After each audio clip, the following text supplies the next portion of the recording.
ഉപയോഗിക്കാൻ കാരണം ഞാൻ ഇതിന്റെ ഒരു കോണ്ടെക്സ്റ്റ് ആദ്യം പറയാൻ വിചാരിക്കുകയാണ്. അതായത് കഴിഞ്ഞ ഒരുപാട് നാളായി കേരളത്തിന്റെ പൊതുസമൂഹം ചർച്ച ചെയ്തുകൊണ്ടിരിക്കുന്ന ഒരു വിഷയമാണ് മാസപ്പടി എന്നത്. മാസപ്പടിയിൽ പ്രധാനമായിട്ടും CMRL കമ്പനി മുഖ്യമന്ത്രിയുടെ മകൾക്ക് നൽകിയ ഒരു പീരീഡിൽ നൽകിയ തുക, അതായത് 1.72 crores, അതിനെ സംബന്ധിച്ചാണ് നമ്മളെല്ലാവരും ഇത്രയും നാളും ഡിബേറ്റ് ചെയ്തുകൊണ്ടിരിക്കുന്നത്. പക്ഷെ ആ ഇന്ററിം സെറ്റിൽമെന്റ് ബോർഡിന്റെ 48ാമത്തെ പേജിൽ മറ്റൊരു പരാമർശമുണ്ട്. CMRL കമ്പനിയിൽ നടന്ന റെയ്ഡിന്റെ ഭാഗമായി നടത്തിയ പരിശോധനയിൽ അതോടൊപ്പം തന്നെ എടുത്ത മൊഴികൾ പരിശോധിച്ച് അല്ലെങ്കിൽ മൊഴികളിൽ രേഖപ്പെടുത്തിയിട്ടുള്ളതനുസരിച്ച് ഏകദേശം 90 കോടിയോളം രൂപയാണ് സംഭാവനയായി നൽകിയിട്ടുള്ളത് എന്ന് പറഞ്ഞിട്ടുണ്ട്. വിവിധ കോണ്ടെക്സ്റ്റിൽ വിവിധ ആളുകൾക്ക്, രാഷ്ട്രീയക്കാർക്കൊക്കെ. അതിനെ സംബന്ധിച്ച് മറ്റൊരു പരാമർശമുള്ളത് ഈ 1.72 crores വാങ്ങി എന്ന് പറയുന്ന വീണ വിജയൻ ഒരു പ്രോമിനന്റ് പൊളിറ്റീഷ്യന്റെ മകളാണെന്നും അദ്ദേഹത്തിന് മേജർ പേയ്മെന്റ്സ് അദ്ദേഹത്തിന് നൽകിയിട്ടുണ്ടെന്നും ഒരു പരാമർശമുണ്ട്. ഇതാണ് യഥാർത്ഥത്തിൽ ഫാക്ച്വലി ആരും ഡിനൈ ചെയ്തിട്ടില്ലാത്ത, ആകെ ഡിനയൽ വന്നത് മുഖ്യമന്ത്രിയുടെ ഭാഗത്തുനിന്നാണ്. PV ഇന്ററിം സെറ്റിൽമെന്റ് ബോർഡിന്റെ ഉത്തരവിൽ പറയുന്ന PV ഞാനല്ല എന്ന് അദ്ദേഹം പറഞ്ഞിട്ടുണ്ട്. അതിന് അടുത്ത സ്റ്റേജിൽ ഇപ്പോ ആ ഇന്ററിം സെറ്റിൽമെന്റ് ബോർഡിന്റെ ഉത്തരവ് ആധാരമാക്കി നൽകിയ ഹർജിയിൽ പിണറായി വിജയന് നോട്ടീസ് അയക്കാൻ ഹൈക്കോടതി തീരുമാനിച്ചു. ആ പശ്ചാത്തലത്തിൽ ഇനി PV ഞാനല്ല എന്ന് പറയുന്നത് എത്രമാത്രം നീതിയുക്ത അല്ലെങ്കിൽ യുക്തിബോധമുള്ളതാണ് എന്ന് നമുക്ക് സ്വയം വിലയിരുത്താവുന്നതാണ്. അപ്പൊ ആ PV പിണറായി വിജയനായിരിക്കുകയും ആ വീണ വിജയന്റെ അച്ഛൻ പിണറായി വിജയനായിരിക്കുകയും ആ അച്ഛന് മേജർ പേയ്മെന്റ്സ് 90 crores കൊടുത്തതില് മേജർ പേയ്മെന്റ്സ് അദ്ദേഹത്തിന് പോയി എന്നുള്ള പരാമർശമുള്ള പശ്ചാത്തലത്തിൽ ഇതെല്ലാം വെച്ചിട്ടാണ് ഞാൻ കഴിഞ്ഞ 2 മാസങ്ങൾക്ക് മുമ്പ് വിജിലൻസിന് ഒരു പരാതി കൊടുത്തിരുന്നു. ഇത് ഇപ്പോ എന്റെ കയ്യിലുള്ളത് പ്രിവെൻഷൻ ഓഫ് കറപ്ഷൻ ആക്ട് ആണ്. ഈ ആക്ടിന്റെ കീഴിലാണ് നമ്മൾ സാധാരണഗതിയിൽ ഈ പരാതികൾ കൊടുക്കുന്നത്. ഇതിന്റെ കറക്റ്റായിട്ടുള്ള കാര്യങ്ങൾ പറഞ്ഞു കഴിഞ്ഞാൽ ഇത് പ്രകാരം പ്രിവെൻഷൻ ഓഫ് കറപ്ഷൻ ആക്ട് പ്രകാരം ഒരു കേസ് നമുക്ക് ഇനീഷ്യേറ്റ് ചെയ്യണമെങ്കിൽ, അതല്ലെങ്കിൽ ഒരു കേസ് ബിൽഡ് ചെയ്യണമെന്നുണ്ടെങ്കിൽ വേണ്ട ബേസിക് ഇൻഗ്രീഡിയൻസ് ഒന്ന് മനസ്സിലാക്കിയിരിക്കുന്നത് നല്ലതാണ്. ഞാൻ ഇന്നിപ്പോ ജനങ്ങൾക്ക് മുമ്പിൽ ഇതുപോലൊരു വിശദീകരണത്തിന് തയ്യാറാകാനുള്ള കാരണം, ഞാനൊരു MLA എന്ന നിലയിൽ കേരളത്തിന്റെ മുഖ്യമന്ത്രിക്കെതിരെ ആരോപണങ്ങളും ആക്ഷേപങ്ങളും ഉന്നയിക്കുകയുണ്ടായി. അതിന് പിന്നാലെ അദ്ദേഹത്തിനെതിരെ വിജിലൻസ് പരാതി ഞാൻ നൽകിയിട്ടുണ്ട്. സാധാരണഗതിയിൽ എപ്പോഴും ആക്ഷേപങ്ങൾ ഉന്നയിക്കുകയും ആരോപണങ്ങൾ ഉന്നയിക്കുകയും പലർക്കെതിരെ പലരും കേസ് കൊടുക്കുകയും അല്ലെങ്കിൽ കേസ് കൊടുത്തു എന്നുള്ള വാർത്ത വരികയും നിങ്ങളും വിജിലൻസിന്റെ വാർത്ത കൊടുക്കുകയൊക്കെ ചെയ്യും. ഞാൻ വിജിലൻസ് കേസ് കൊടുക്കുമ്പോൾ ഒരു അഭിഭാഷകൻ കൂടിയായതുകൊണ്ട് അതിന്റെ ഇൻഗ്രീഡിയൻസ് എന്താണെന്ന് എനിക്ക് നന്നായിട്ട് അറിയാം. ഇപ്പോ സമാനമായി സമർപ്പിച്ച ഒരു വിജിലൻസ് കേസ് മൂവാറ്റുപുഴ വിജിലൻസ് കോടതി പരിഗണിച്ച് തള്ളിക്കളയേണ്ട, അതിന്റെ പശ്ചാത്തലം കൂടി ഒന്ന് മനസ്സിലാക്കിയിട്ട് നമുക്ക് മുന്നോട്ട് പോകാം. അതായത് 2 എലിമെന്റ്സ് ആണുള്ളത്. ഒന്ന്, ഇതിന്റെ 2 പാർട്ടികളുണ്ടാവും, കൈക്കൂലി വാങ്ങുന്നയാളും കൈക്കൂലി കൊടുക്കുന്നയാളും. അപ്പൊ അവർ തമ്മിൽ പണം കൈമാറി എന്നത് നമ്മൾ എസ്റ്റാബ്ലിഷ് ചെയ്യണം. വിജിലൻസ് കേസിന്റെ പ്രൈമാ ഫേസിയ ഒരു കേസ് അന്വേഷിക്കണമെന്നുണ്ടെങ്കിൽ നമ്മൾ എസ്റ്റാബ്ലിഷ് ചെയ്യേണ്ട പോയിന്റ്സ് ആണ് ഞാൻ പറയുന്നത്. 2 കക്ഷികൾ, അതിൽ 2 കക്ഷികൾ തമ്മിൽ പണം കൈമാറ്റം നടന്നു എന്നത് എസ്റ്റാബ്ലിഷ് ചെയ്യണം. അപ്പൊ അതുകൊണ്ട് മാത്രം ഒരു വിജിലൻസ് കേസ് നിൽക്കത്തില്ല. പിന്നെ വിജിലൻസ് കേസ് നിൽക്കണമെങ്കിൽ പണം കൊടുത്തയാൾക്ക്, പണം വാങ്ങിയാൽ എന്തെങ്കിലും ഫേവർ വഴിവിട്ട് ചെയ്തിട്ടുണ്ടോ എന്നതാണ് അന്വേഷണ വിധേയമാക്കുന്നത്. അപ്പോ പണം വാങ്ങിയയാള് പണം കൊടുത്തയാൾക്ക് എന്തെങ്കിലും സേവനം നൽകി എന്നത് പ്രൈമ ഫേസിയ പ്രഥമ ദൃഷ്ടിയ ബോധ്യപ്പെടുന്ന എന്തെങ്കിലും ഒരു എലിമെന്റ് അറ്റ്ലീസ്റ്റ് നമ്മുടെ അല്ലെങ്കിൽ നമ്മുടെ പരാതിയിൽ നമ്മൾ വാദമായിട്ടെങ്കിലും എടുക്കണം. അപ്പൊ മോണിറ്ററി വിജിലൻസ് കോടതി പറഞ്ഞത് അവർ പരിഗണിച്ച ഹർജിയിൽ വേണ്ട രീതിയിൽ ആ വാദം ഉണ്ടായിരുന്നില്ല, അല്ലെങ്കിൽ അതിനെ സ്വാധൂകരിക്കുന്ന തെളിവുകളോ അല്ലെങ്കിൽ അതിലേക്ക് ഡയറക്റ്റ് ചെയ്യുന്ന മറ്റ് കാര്യങ്ങളോ ഒന്നും ആ ഹർജിയിൽ ഇല്ലാത്തത് കൊണ്ട് എവിഡൻസിന്റെ അഭാവത്തിൽ ആ ഹർജി തള്ളുന്നു എന്ന് പറഞ്ഞാണ് നോട്ടീസ് പോലും അയക്കാതെ ആ ഹർജി തള്ളാനിടയായത്. അപ്പോൾ എന്റെ ഹർജി ഞാൻ വിജിലൻസിന് പരാതി കൊടുത്തതിന് ശേഷം വിജിലൻസിന്റെ ഡയറക്ടറോട് പറഞ്ഞിരുന്നു, ഇതിൽ ഞാൻ പരാമർശിക്കേണ്ട കാര്യങ്ങളെല്ലാം പരാമർശിച്ചിട്ടുണ്ട്, എന്നാൽ അതിനപ്പുറത്തേക്ക് വേണ്ട തെളിവുകൾ നൽകാൻ ഞാൻ തയ്യാറാണ്. വേണ്ട മൊഴിയും വേണ്ട തെളിവുകളും നൽകാൻ ഞാൻ നേരിട്ട് വരാം, മൊഴി തരാം എന്ന് പറഞ്ഞിട്ട് 2.5 മാസമായിട്ടും 2 മാസം കഴിഞ്ഞിട്ടും വിജിലൻസിന്റെ ഭാഗത്തുനിന്ന് ആ കേസിൽ ഒരു നടപടിയും ഇല്ലാത്ത പശ്ചാത്തലത്തിൽ ഞാൻ ആ കേസ് കോടതിയിലേക്ക് കൊണ്ടുപോകാൻ നിർബന്ധിതനാവുകയാണ്.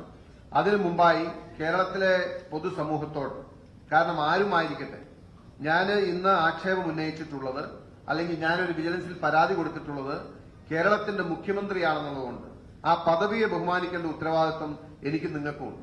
വ്യക്തി ആരുമാകട്ടെ. അപ്പൊ കേവലം ഒരു MLA എന്ന നിലയിൽ എന്തെങ്കിലും കാണിച്ചൊരു പരാതി കൊടുത്ത് ഞാൻ പോവുകയായിരുന്നില്ല. എന്റെ ബോധ്യങ്ങൾ എന്തുകൊണ്ടാണ് ഈ കേസിൽ ഒരു നീതിയുക്തമായ അന്വേഷണം, വിജിലൻസ് അല്ലെങ്കിൽ അപ്രോപ്രിയേറ്റ് ആയിട്ടുള്ള അന്വേഷണം നടക്കണമെന്ന് ഞാൻ പറയുന്നത് ഏത് കോണ്ടെക്സ്റ്റിലാണ് എന്റെ ബോധ്യം ഒരു വിജിലൻസ് കേസിന് ഫിറ്റായിട്ടുള്ള, അല്ലാതെ പിണറായി വിജയനെതിരെ വിജിലൻസ് കേസ് കൊടുത്തു എന്ന് പറയുന്നതിന് വേണ്ടിയിട്ടല്ല ഞാൻ ഈ കേസ് കൊടുത്തത്. അപ്പൊ അതിന്റെ പശ്ചാത്തലം എക്സ്പ്ലെയിൻ ചെയ്യാൻ വേണ്ടിയിട്ട് ഞാനിപ്പോ ഒരു പ്രസന്റേഷൻ മൂഡ് ഞാൻ യൂസ് ചെയ്യാണ്. കാരണം നിങ്ങൾക്ക് കുറച്ചുകൂടി ഒന്ന് പെട്ടെന്ന് മനസ്സിലാക്കാനും, കാരണം നമുക്ക് ഒരു പത്രസമ്മേളനം അതിദീർഘമായ കോടതിയിൽ വാദം പറയും പോലെ നീട്ടിക്കൊണ്ടു പോകാൻ പറ്റില്ലാത്തതുകൊണ്ടാണ് ഞാനിത് ഈ ഒരു മോഡ് സ്വീകരിക്കുന്നത്. നിങ്ങളെല്ലാവരും ഒന്ന് സഹകരിക്കണം. നമ്മള് ഇത് നോക്കുകയാണെങ്കിൽ ഇതിപ്പോ CMRL എന്ന് പറഞ്ഞൊരു കമ്പനി, അതായത് കക്ഷി, ഒന്നാം കക്ഷി എന്ന് വേണമെങ്കിൽ നിങ്ങൾക്ക് കൂട്ടാം. ഒന്നാം കക്ഷി CMRL ഉണ്ട്. രണ്ടാം കക്ഷി എന്ന് അല്ലെങ്കിൽ ഇവർ രണ്ടുപേരും തമ്മിലാണ് ട്രാൻസാക്ഷൻ നടന്നിട്ടുള്ളത്. വീണ വിജയൻ 1.72 crores അക്കൗണ്ടിൽ വാങ്ങിയെന്നും അതിന് മറ്റ് സേവനങ്ങളൊന്നും നൽകിയിട്ടില്ല എന്നതും ഇന്ററിം സെറ്റിൽമെന്റ് ബോർഡിന്റെ റിപ്പോർട്ടിൽ തന്നെ ഉള്ള കാര്യമാണ്, എസ്റ്റാബ്ലിഷ്ഡ് ആണ്. രണ്ടാമത്തെ പിണറായി വിജയൻ 90 crores നൽകിയതിൽ മേജർ പങ്ക് പിണറായി വിജയനാണ് നൽകിയിട്ടുണ്ട് എന്നത് പറഞ്ഞതുകൊണ്ട് ദാറ്റ് ഈസ് ബീൻ എസ്റ്റാബ്ലിഷ്ഡ്. അതാരും ഡിസ്പ്യൂട്ട് ചെയ്യാൻ പറ്റാത്ത എസ്റ്റാബ്ലിഷ്ഡ് കാര്യമാണ്. ഇനി നമ്മൾ നോക്കുമ്പോൾ CMRL എങ്ങനെയാണ് വർക്ക് ചെയ്യുന്നത് നിങ്ങൾ മനസ്സിലാക്കണം. CMRL സാധാരണഗതിയിൽ അവർ വർക്ക് ചെയ്യുന്ന അവരുടെ പ്രൊഡക്റ്റ് എന്ന് പറയുന്നത് സിന്തറ്റിക് റൂട്ടെയിലാണ്.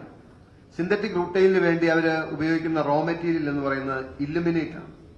ആ ഇല്ലുമിനേറ്റ് അവർ സാധാരണഗതിയിൽ കെൻമാറ, തായ്ലൻഡ്, വിയറ്റ്നാം തുടങ്ങിയ രാജ്യങ്ങളിൽ നിന്ന് ഇമ്പോർട്ട് ചെയ്ത് കൊണ്ടുവന്ന് ഇവിടെ പ്രോസസ് ചെയ്ത് സിന്തറ്റിക് റൂട്ടെയിലാക്കി ജപ്പാൻ, യുണൈറ്റഡ് സ്റ്റേറ്റ്, യൂറോപ്പ് പോലുള്ള ഡെവലപ്ഡ് നേഷൻസിലേക്ക് എക്സ്പോർട്ട് ചെയ്യുന്ന ബിസിനസ്സാണ് CMRLന്റെ ബിസിനസ് എന്ന് പറയുന്നത്.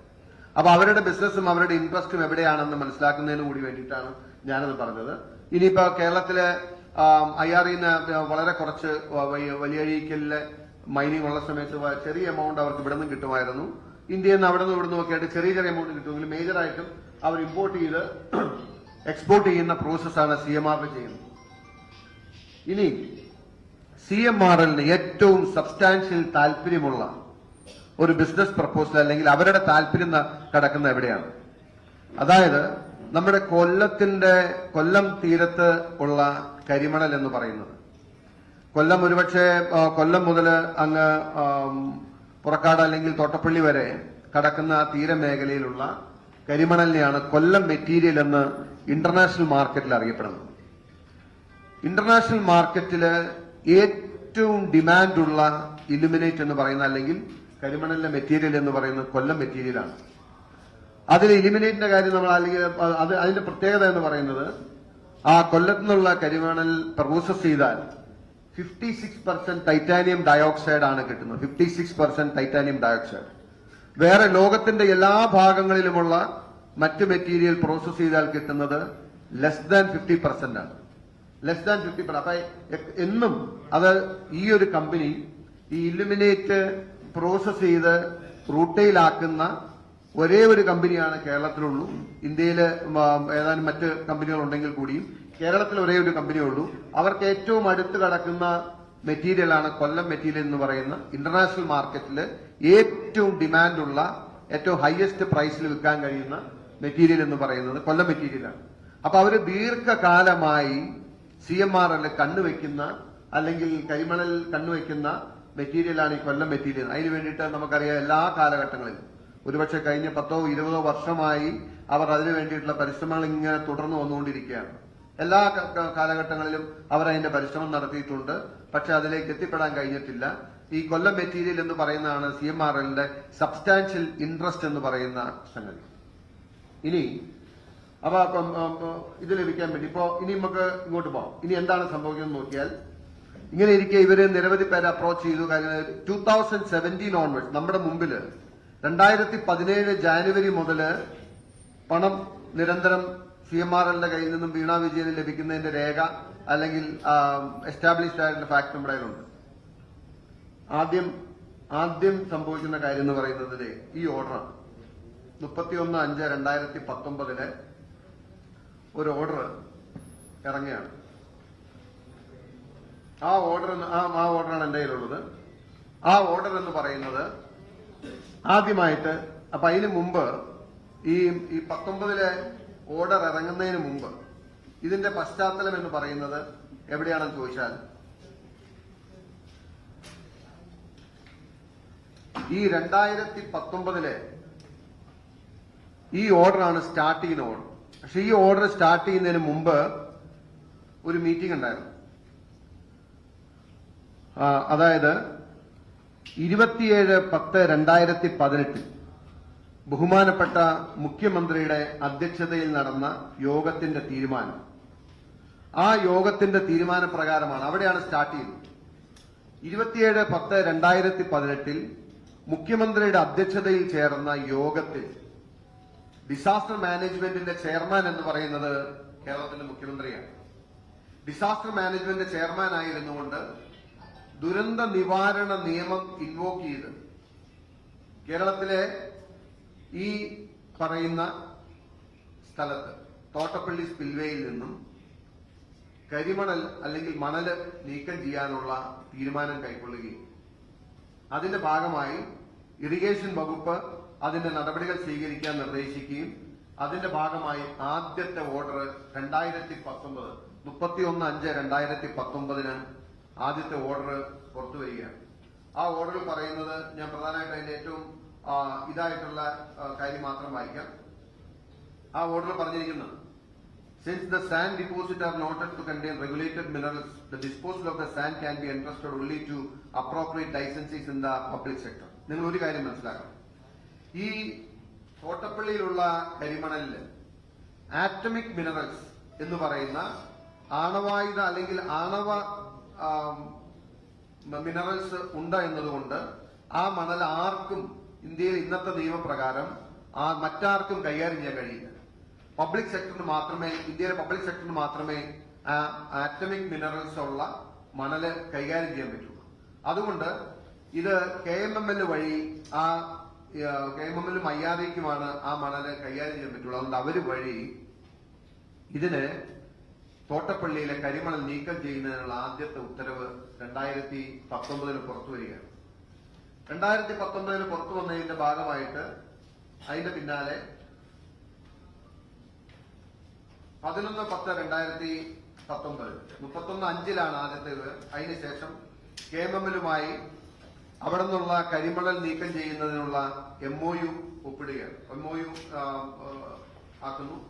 നിങ്ങൾ അറിയേണ്ട ഒരു കാര്യം, ആ MOU വെച്ചിരിക്കുന്നതെന്ന് പറയുന്നത്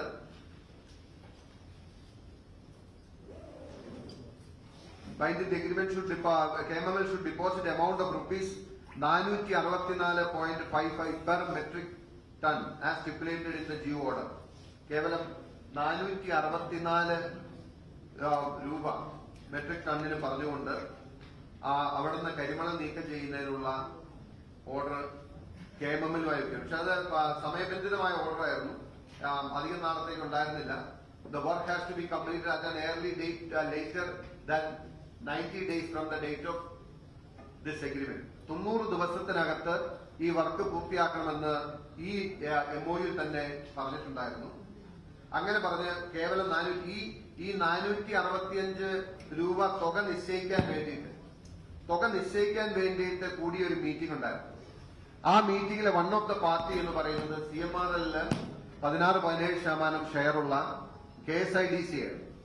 KSIDC കൂടി പാർട്ടിസിപ്പേറ്റ് ചെയ്ത ഒരു മീറ്റിംഗിലാണ് ഇതിന് 465 രൂപ എന്നുള്ള തീരുമാനിക്കും, ഈ MOU എടുക്കാൻ തീരുമാനിക്കുകയും ചെയ്തു. അപ്പൊ അങ്ങനെ ഡിസാസ്റ്റർ മാനേജ്മെന്റിന്റെ ഭാഗമായി അതിനവർ കൂട്ടുപിടിച്ച എന്തിനാന്ന് വെച്ച് കഴിഞ്ഞാൽ, കേരളത്തിൽ പ്രളയം നടന്നപ്പോ ആ പ്രളയത്തെക്കുറിച്ച് പഠിക്കുന്നതിനും അന്വേഷിക്കുന്നതിനും വേണ്ടി സ്വാമിനാഥൻ കമ്മീഷന്റെ ഒരു പഠനം നടക്കുകയും ആ സ്വാമിനാഥൻ കമ്മീഷൻ കുട്ടനാട്ടിൽ നിന്നും വെള്ളം ഒഴുകി പോകുന്നതിന് വേണ്ടിയിട്ട് കുട്ടനാട് മുതൽ ഇങ്ങ് സ്പിൽവേ വരെയുള്ള കനാല് നന്നായി ക്ലിയർ ചെയ്ത് സ്പിൽവേ ഓപ്പൺ ചെയ്യണമെന്നുള്ള ഒരു സാധാരണ പരാമർശം ആ സ്വാമിനാഥൻ കമ്മീഷൻ റിപ്പോർട്ടിലുണ്ടായിരുന്നു.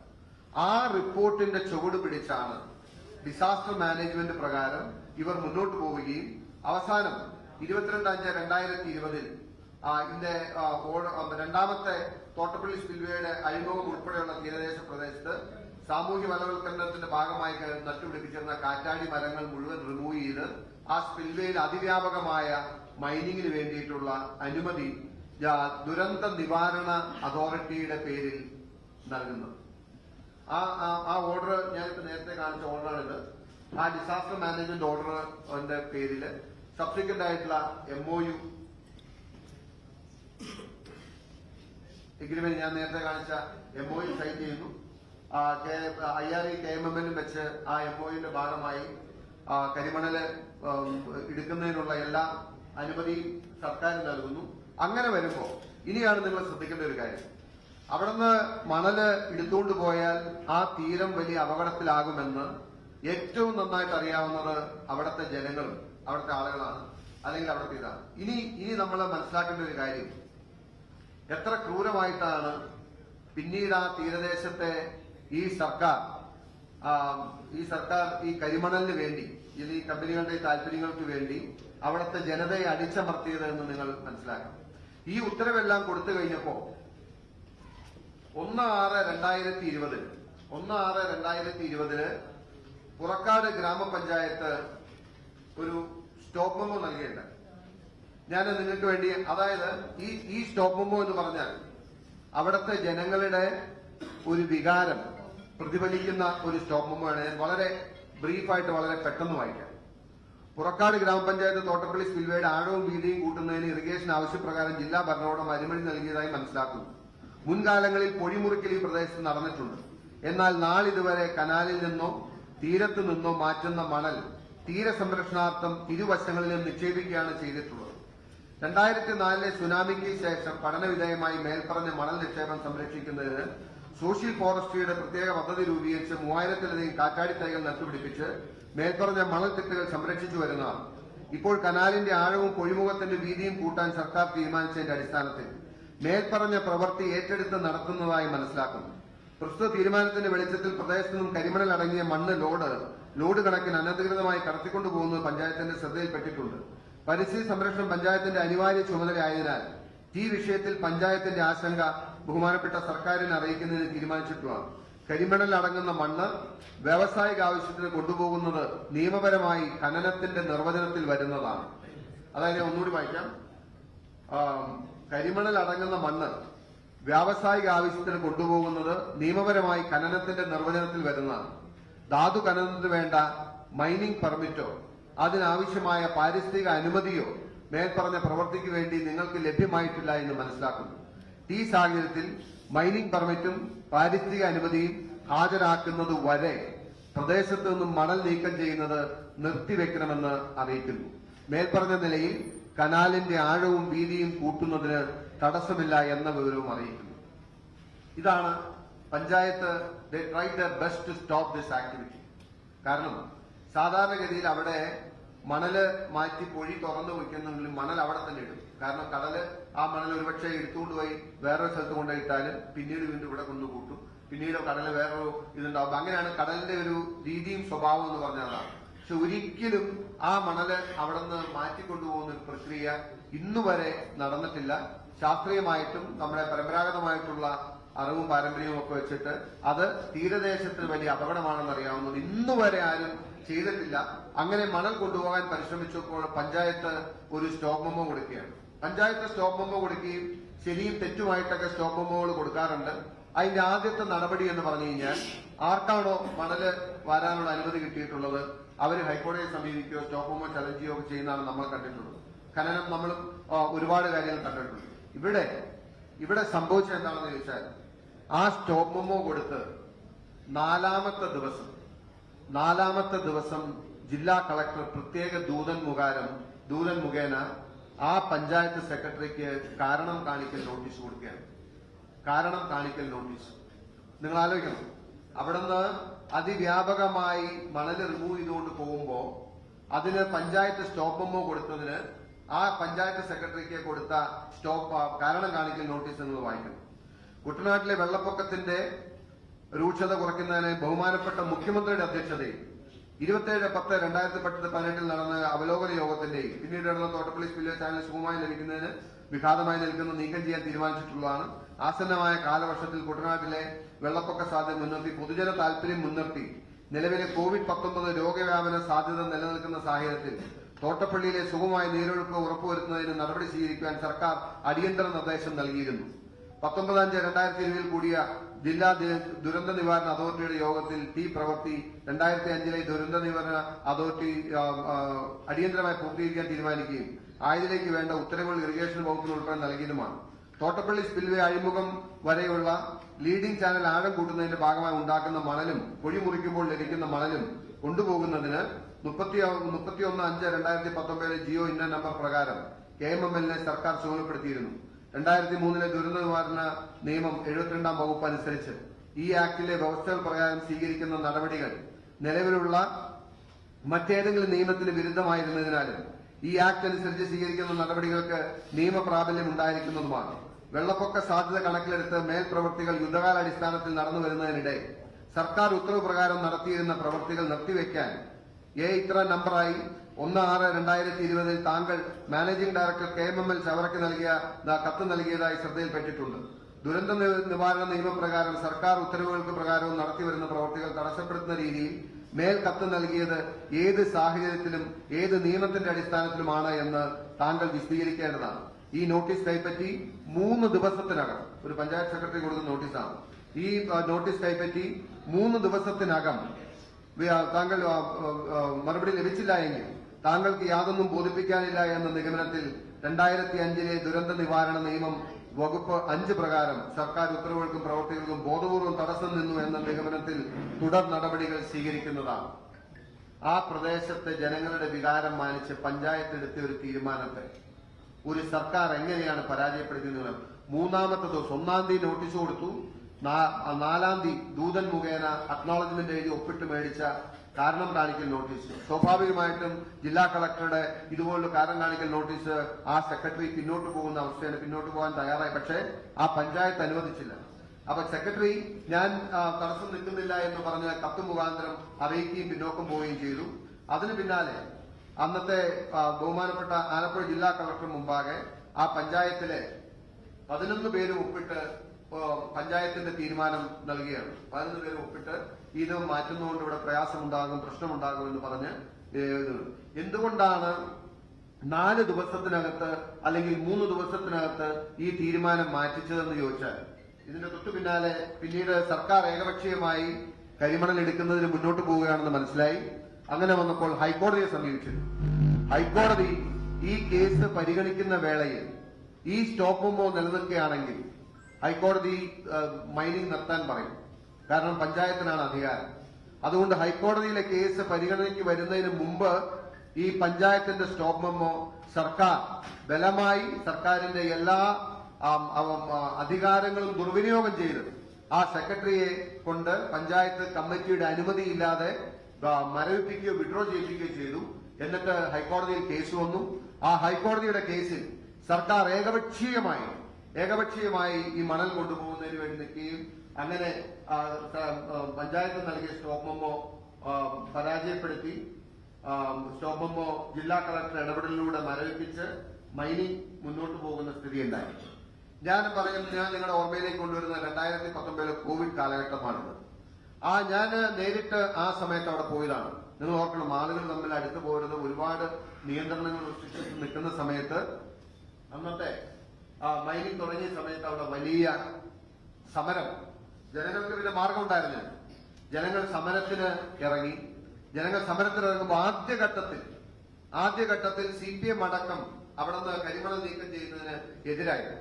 CPM എല്ലാ രാഷ്ട്രീയ പാർട്ടികളും ഒന്നിച്ചണിനിരന്ന് അവിടെ നിന്ന് മണലെടുക്കുന്നതിനെ എതിർക്കുന്ന സമയത്ത് ഒരു സുപ്രഭാതത്തിൽ CPM നിലപാട് മാറ്റി. CPM പ്രത്യേകിച്ച് കാരണമൊന്നും പറയാതെ സമരത്തിൽ നിന്ന് പിന്മാറി.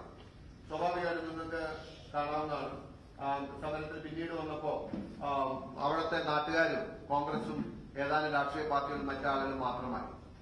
പിന്നീട് അന്ന് ആഭ്യന്തരമന്ത്രിയായിരിക്കുന്ന പിണറായി വിജയന്റെ പോലീസ് ഇന്ന് നമ്മൾ കാണുന്ന പോലെ നൂറുകണക്കിന് ഒരു പോലീസ് പ്രൊട്ടക്ഷൻ ഓർഡർ ഹൈക്കോടതിയിലില്ല. ഹൈക്കോടതി പോലീസ് പ്രൊട്ടക്ഷൻ ഓർഡർ പാസ് ചെയ്തിട്ടില്ല.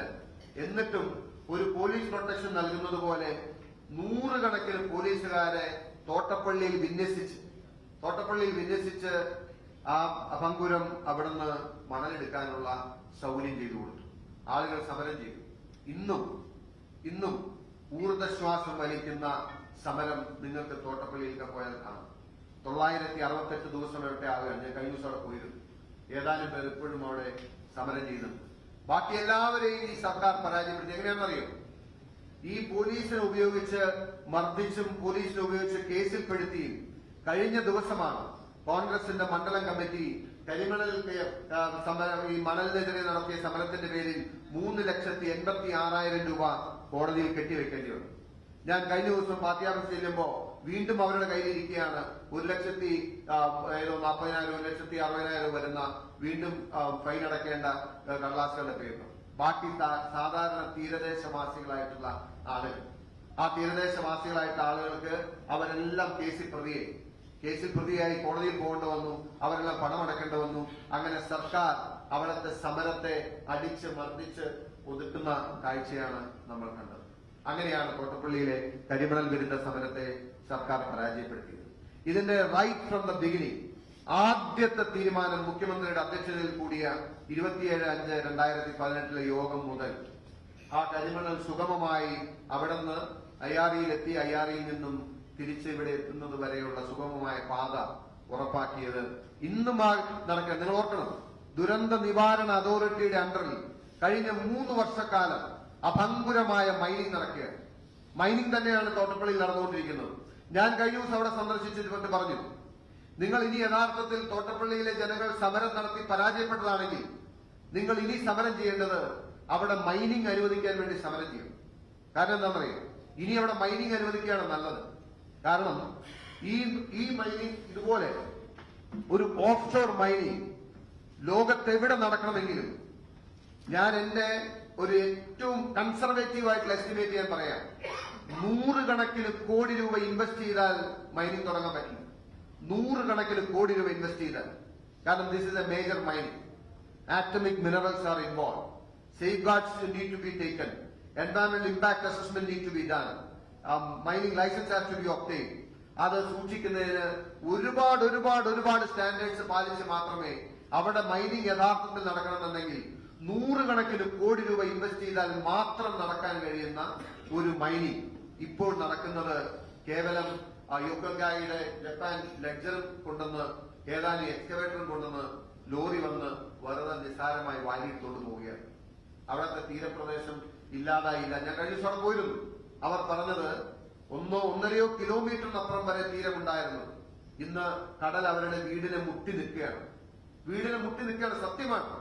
അവർ പാവപ്പെട്ടവര്, മത്സ്യത്തൊഴിലാളികള്, സാധാരണ തീരദേശവാസികള്, അവർക്ക് വേണ്ടി ശബ്ദിക്കാൻ ആളില്ലാതെ വരുമ്പോ ഒരു സർക്കാർ നിന്ന് അവരുടെ എല്ലാ അവകാശങ്ങളെയും അടിച്ചു തകർത്ത് അവരുടെ സമരങ്ങളെയെല്ലാം മർദ്ദിച്ചൊതുക്കി അവരെ കേസിൽപ്പെടുത്തി ഇതുപോലുള്ള ഒരു പച്ചയായ നിയമലംഘനത്തിന് കൂട്ടുനിൽക്കുമ്പോ ഇന്നും ഞാൻ അന്വേഷിക്കുന്നത് കൂടെ പോരുന്നതിന് മുമ്പ് ഇന്നും ഈ സമയത്തും തോട്ടപ്പള്ളിയിൽ മൈനിങ് നടക്കുകയാണ്.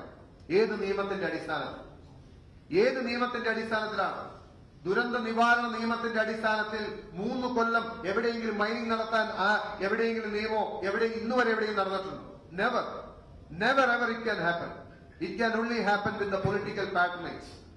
രാഷ്ട്രീയപരമായിട്ടുള്ള സർക്കാരിന്റെ സംരക്ഷണം കൊണ്ട് മാത്രമാണ് ഇന്ന് തോട്ടപ്പള്ളിയിൽ ഇതുപോലെ അഭങ്കുരമായ മൈനിങ് നടന്നുകൊണ്ടിരിക്കുന്നത്.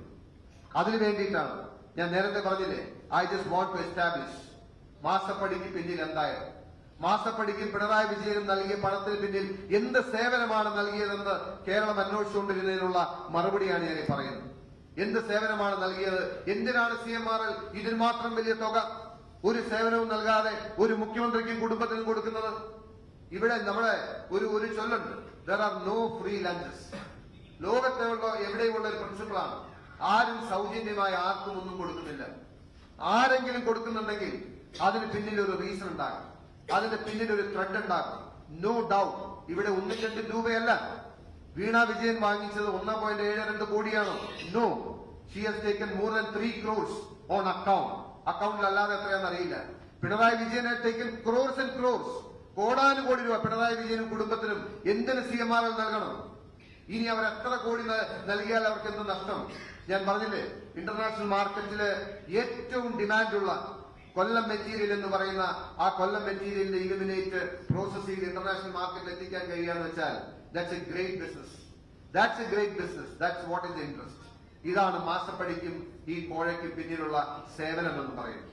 ഇതല്ലെങ്കിൽ ഞാൻ ഈ പറഞ്ഞ കാര്യങ്ങൾ നിങ്ങൾ മാധ്യമപ്രവർത്തകർ എന്ന നിലയിൽ നിങ്ങൾ ഗ്രൗണ്ടിൽ വെരിഫൈ ചെയ്യും, വെദർ ഇറ്റ് ഈസ് ഫാക്ട്. ഞാൻ പറഞ്ഞത് ശരിയാണ്. ഈ പറഞ്ഞ ഈ രേഖകളെല്ലാം ഞാൻ നിങ്ങൾക്ക് തരാം. ഇന്നും തോട്ടപ്പള്ളിയിലെ മൈനിങ് നടക്കുന്നത്, അതായത് ആറ്റമിക് മിനറൽസിന്റെ മൈനിങ് കേരളത്തില് കഴിഞ്ഞ 2.5 വർഷക്കാലമായി നടന്നുകൊണ്ടിരിക്കുന്നത് ഒരു മൈനിങ് പെർമിറ്റോ ഒരു എൻവയോൺമെന്റൽ ക്ലിയറൻസോ ഈവൻ ഒരു സേഫ് ഗാർഡ് മെഷേഴ്സോ മൈൻ സേഫ്റ്റി റൂൾസോ പാലിക്കാതെ ഈ കേരളത്തിലല്ലാതെ ഒരിടത്തും ഒരു അപരിഷ്കൃത സമൂഹത്തിൽ പോലും ഇത് ഈ കാലത്ത് നടക്കില്ല. ബട്ട് അൺഫോർച്ചുനേറ്റ്ലി ഒരു കാര്യം കൂടിയുണ്ട്, ഹൈക്കോടതിയിലും സർക്കാർ ഏകപക്ഷീയമായ നിലപാടെടുത്തുകൊണ്ട് ഹൈക്കോടതിയുടെ ഭാഗത്ത് ഒരു ഇന്റർവെൻഷൻ ഉണ്ടായിട്ടില്ല. സോ ഞാൻ എന്റെ അന്വേഷണത്തിൽ കണ്ടു. ഇതുകൊണ്ടാണ് ഞാൻ വിജിലൻസിനെ സമീപിച്ചത്. ഞാൻ വിജിലൻസിലെ പിണറായി വിജയനും വീണ വിജയനും എതിരായിട്ട് വിജിലൻസിൽ പരാതി കൊടുത്തതിന്റെ പശ്ചാത്തലം അല്ലെങ്കിൽ അതിന്റെ ബാക്ക്ഗ്രൗണ്ട്, അതിന്റെ റീസൺ, അതിന്റെ ബേസിസ് കേരളത്തിലെ പൊതുസമൂഹത്തോട് പറയുന്നതിന് വേണ്ടിയിട്ടാണ് ഞാൻ ഇന്ന് വിളിച്ചത്. ഇതിന്റെ ലോങ് സ്റ്റോറി, ഇതിന്റെ ഇടയിൽ ഒരുപാട് രേഖകളും ഒരുപാട് മീറ്റിങ്ങുകളും ഒരുപാട് കാര്യങ്ങളും ഉണ്ട്. പക്ഷെ ഒരു പത്രസമ്മേളനത്തിൽ ഇത് മുഴുവൻ വിശദീകരിക്കാൻ കഴിയാത്തതുകൊണ്ടാണ് ഞാൻ ഇത്ര ഷോർട്ടായി പറഞ്ഞത്. ഇനി നിങ്ങൾക്ക് എന്തെങ്കിലും ചോദ്യങ്ങളുണ്ടെങ്കിൽ ഞാൻ അതിന് മറുപടി പറയാം. വൺ മോർ തിങ്, ഞാൻ വിജിലൻസിന് കൊടുത്ത പരാതിയിൽ വിജിലൻസ് ഡിപ്പാർട്ട്മെന്റ് ആക്ട് ചെയ്യുന്നില്ല എന്നതുകൊണ്ട് ഞാൻ ആ പരാതി നിയമപരമായി കോടതിയിലേക്ക് കൊണ്ടുപോവുകയാണ്. നിയമപരമായി കോടതിയിൽ കൊണ്ടുപോകും.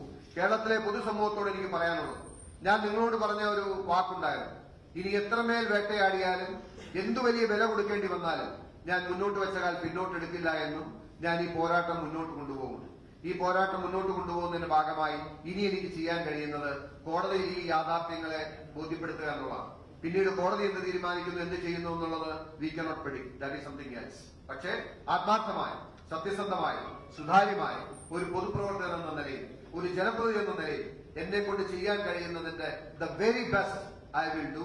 ഞാൻ പറഞ്ഞ കാര്യം ജനങ്ങൾക്ക് മുമ്പിൽ വിശദീകരിച്ചിട്ട് മുന്നോട്ട് പോകണം എന്നതുകൊണ്ടാണ് ഞാൻ ഇത്രയും പറഞ്ഞത്. ഇനി if there any questions I can answer.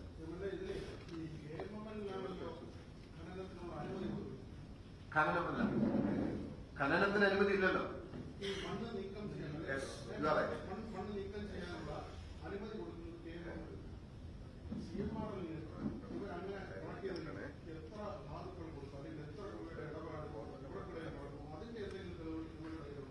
ഞാൻ പറഞ്ഞില്ല, എനിക്ക് I cannot be the investigating officer. അതുകൊണ്ടാണ് വിജിലൻസ് അന്വേഷണം വേണമെന്ന് പറയാൻ കാരണം. അതൊരു നല്ലൊരു അന്വേഷണത്തിലൂടെ മാത്രമേ ഈ കാര്യങ്ങൾ പുറത്തു വരും. അതിനും ഞാൻ ആർട്ടിയെ കൊടുത്തിരുന്നു. IRE supplying eliminate to CMR. That I can.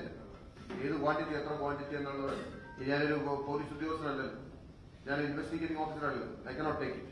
But I can make one statement, IRE supplying eliminate to CMR.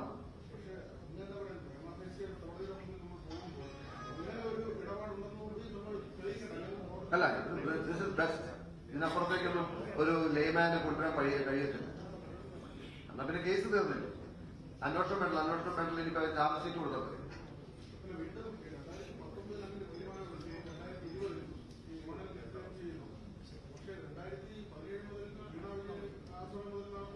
Yes.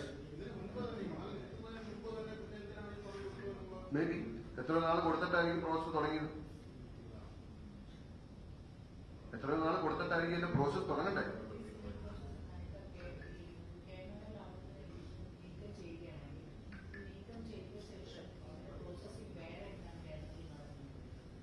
അതിൻ്റെ അകത്ത് KMML-ഉം IREയും അവരെടുക്കുന്ന മോണോസൈറ്റ്സും മറ്റ് ഒന്ന് രണ്ട് ആറ്റമിക് പാർട്ടികൾ യുറേനിയത്തിന് വേണ്ടിയിട്ടുള്ള കാര്യങ്ങൾ അവരെടുക്കും.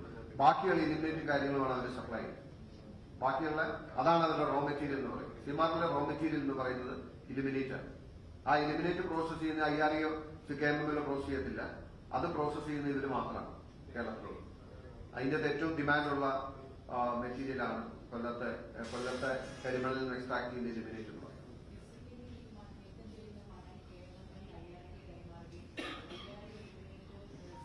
Yes yes in the state.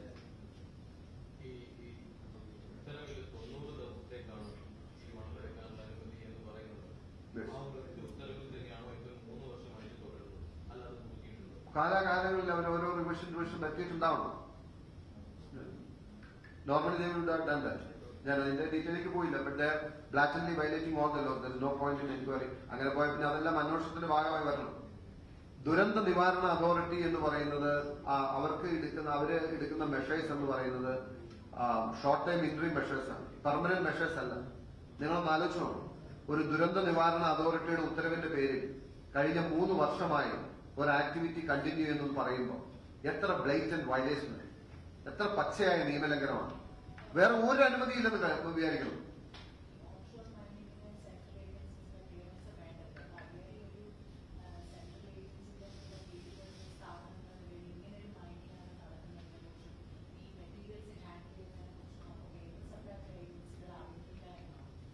CRZ-ന്റെ regulations ഉണ്ട്. മണ്ണങ്ങനെ നീക്കം ചെയ്യാൻ CRZ-ന്റെ വയലേഷൻസ് ഉണ്ട്. ബട്ട് അൺഫോർച്ചുനേറ്റ്ലി ഈ ഒരു കാര്യത്തില് no agencies are been initiating action. അതും അൺഫോർച്ചുനേറ്റ് ആണ്. യഥാർത്ഥത്തില് ഇന്ന് അവിടെ നടക്കുന്നത് ഒരു പ്രശ്നം എന്ന് വെച്ച് കഴിഞ്ഞാൽ ആ പൊഴി ഇനി ഒരാഴ്ച മുഴുവൻ എടുത്താലും അവിടുത്തെ മണ്ണ് തീരില്ല. കാരണം വെച്ചാൽ കടലിന്റെ പ്രോസസ് എന്ന് പറയുന്നത് എടുത്തോണ്ട് പോകുന്ന മണ്ണിന്റെ ഇരട്ടി കടല് തന്നെ കൊണ്ടുവയ്ക്കും. അപ്പൊ അന്നേരം സൈഡിൽ നിന്ന് വലിക്കുന്നതുകൊണ്ടാണ് സൈഡിലെ ഭൂമി ഇരുന്ന് പോകുന്നത്. അപ്പൊ ഏറ്റവും സൗകര്യമാണ് ഇവിടെ നിന്ന് മാത്രം എടുത്താൽ മതി, ഞങ്ങൾ എന്നും പൊഴി തുറന്നുകൊണ്ടിരിക്കാന്ന് പറഞ്ഞാൽ മതി.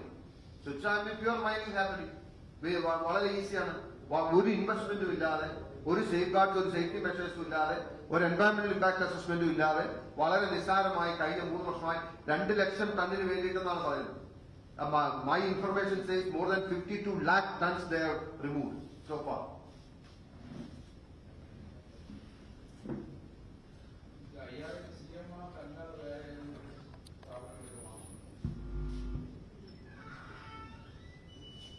That may not be, I am sure. ഇത് വേറെ ആർക്കും ക്രോസ് ചെയ്യാൻ പറ്റില്ല. എലിമിനേറ്റ് ക്രോസ് ചെയ്യുന്ന വേറെ കമ്പനീസ് ഒന്നും നിലവിലില്ല. ഇനിയിപ്പോ ഇതിന്റെ സ്റ്റേറ്റിന് പുറത്തു പോകും. ആദ്യത്തെ ഓർഡറിലെ പരാമർശം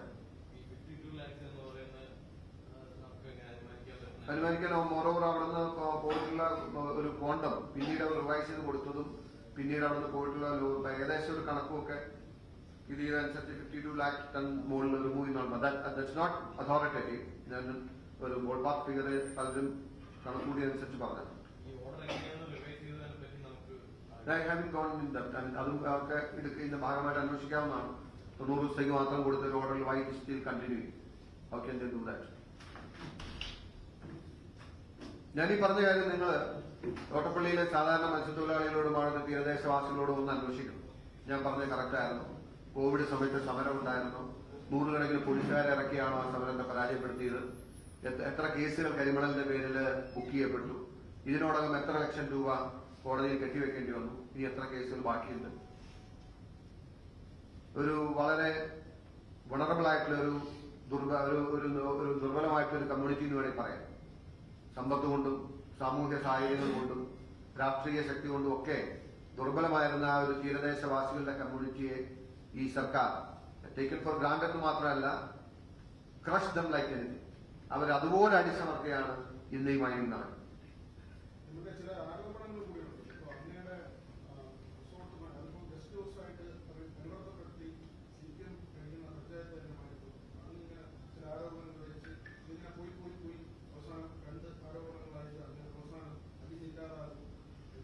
ഇല്ല, അതിനില്ലാതാവില്ല. അതും പ്രൊസീഡ് ചെയ്യുന്നുണ്ട് അവര്. Vigilance is after me. നല്ല നല്ല അന്വേഷണം നടക്കുന്നുണ്ട്. ഇത് സ്റ്റാർട്ട് ചെയ്തിട്ടുണ്ട്. ഇത് set to start.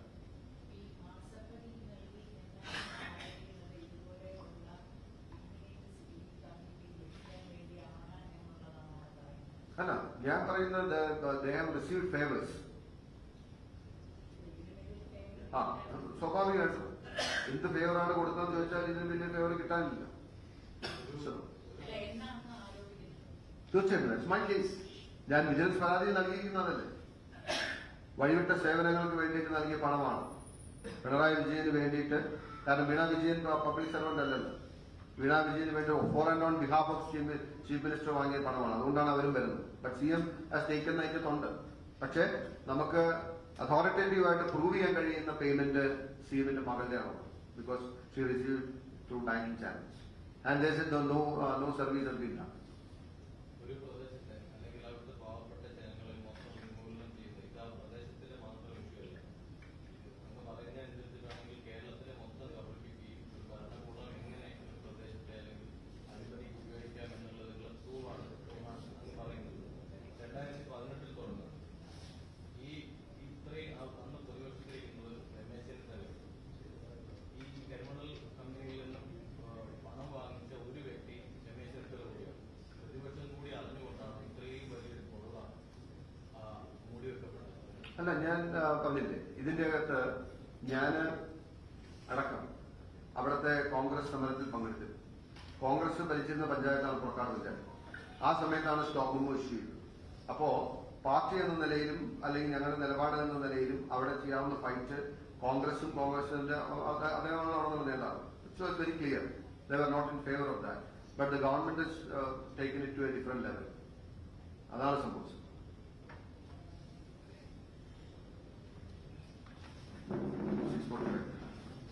Okay. Thank you.